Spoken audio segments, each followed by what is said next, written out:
మరి ఏ సంస్థతో అయితే ఫోరెన్సిక్ ఆడిట్ నిర్వహించబోతున్నారో పొంగులేటి శ్రీనివాసరెడ్డి గారు, ఆ సంస్థ కిందకి మొన్న మీ కాంగ్రెస్ నలుగురు ఎమ్మెల్యేలు వేసిన హైకోర్టులో వేసిన పిల్ దేని మీద? వంశీరామ్ బిల్డర్స్ దాదాపు 27 ఎకరాల ప్రభుత్వ భూమి, మరో 7 ఎకరాల నానక్రామ్గూడ లేక్ పేరుతో హెచ్ఎండిఏ లేక్ లిస్టులో ఉన్న కొత్త చెరువు సర్వే నెంబర్ 5, మరి ఈ దాదాపు 34 ఎకరాల భూమి కూడా దాని పరిధిలోకి వస్తుందా? ఎలక్షన్లకు ముందు చేవెళ్ల ఎంపీ రంజిత్ రెడ్డికి రాసిచ్చిన, గతంలో ఇలా బీఆర్ఎస్ దొంగలు కూడా ఉన్నారు, ఇటువంటి రెండిట్లలో బీఆర్ఎస్ దొంగలు ఉన్నారు, దుర్మార్గులు వీళ్ళే, అసలైన గజ దొంగలు.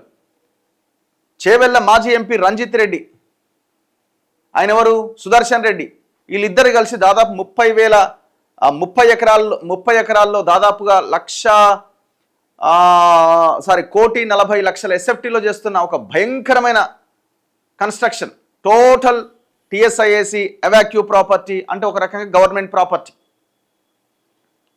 మరి దానికి సంబంధించిన అది కూడా దాంట్లోకి వస్తుందా? మీరు ఏదైతే కంపెనీతో ఎంఓయూ కుదుర్చుకోబోతున్నారో ఆడిట్ చేయడానికి, మరి దాని కిందికి వస్తుందా? వాళ్ళు రంజిత్ రెడ్డి మీద కంప్లైంట్ చేసినారు ఆల్రెడీ.